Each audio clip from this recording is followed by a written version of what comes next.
দুলারিকে shopping mall থেকে অনেক দামি একটি ড্রেস কিনে দিয়ে তাকে একদম স্মার্ট বানালো ঋদ্ধ। হ্যাঁ সুপ্রিয় দর্শক, দুলারি ধারাবাহিকের একদম নতুন পর্বে তো আমরা এরকমটাই দেখতে পারবো।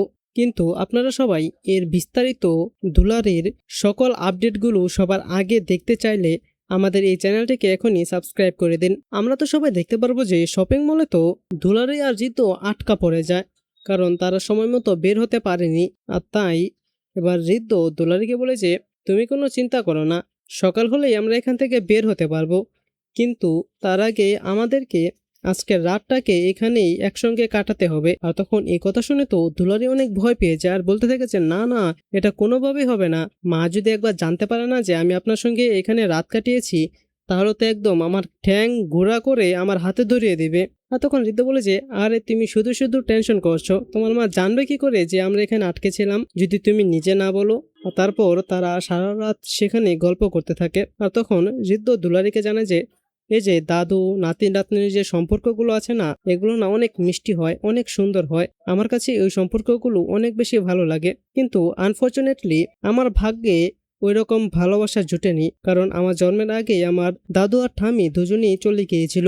আর তখন এই কথাগুলো শুনে তো দুলারি অনেক কষ্ট পায়। আর দুলারি বলে যে আপনি যখন আবার আমাদের গ্রামে যাবেন না, তখন আমি আমার দাদুকে আপনার সঙ্গে ভাগ করে নেব, কেমন? আর তখন ঋদ্ধ তো দুলারির মুখ থেকে এই কথাগুলো শুনে অনেক অবাক হয়ে যায়। আর তারপর দুলারি বলে যে কি আপনি ভাবছেন তো যে আমি পারবো না? আপনি দেখেন আমি ঠিক আমার দাদুকে আপনার সঙ্গে ভাগ করে নেব।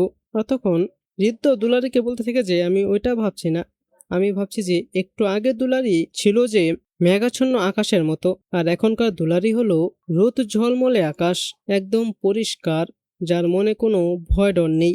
আর তারপর আমরা দেখতে পারবো যে পরের দিন তো সকাল হয়ে যায় এবং দুলারি আর ঋদ্ধ দুজনেই মুক্ত হয়ে যায়। এবং দুলারি যখন শপিং মল থেকে বের হতে যাবে, তখন ঋদ্ধ দুলারিকে আটকায় আর বলে যে দাঁড়াও দুলারি। তারপর দুলারির হাত টেনে ধরে দুলারিকে নিয়ে একটি অনেক দামি পোশাক শোরুমে নিয়ে যায় এবং সেখান থেকে ঋদ্ধ নিজে পছন্দ করে অনেক মডার্ন এবং সুন্দর একটি ড্রেস দুলারিকে পরে আসতে বলে। আর তখন দুলারি বলে যে আপনি কি বলছেন এগুলো, আমি এটা পরবো কেন, আর এটার যে দাম। আর তখন ঋদ্ধ বলে যে আমি তোমাকে এটা পরে আসতে বলেছি, তুমি পরে আসো। আর তখন তো দুলারি প্রথমে রাজি না হলেও তারপর শেষমেশ সেটা পরতে চলে যায়। প্রথমে তো দুলারি এটাকে কিছুতেই পরতে পারছিল না, কারণ সেটা ছিল অনেক দামি একটি ড্রেস এবং মডার্ন, কিন্তু তারপরও কোনো রকমে দুলারি সেটিকে পরে আসে।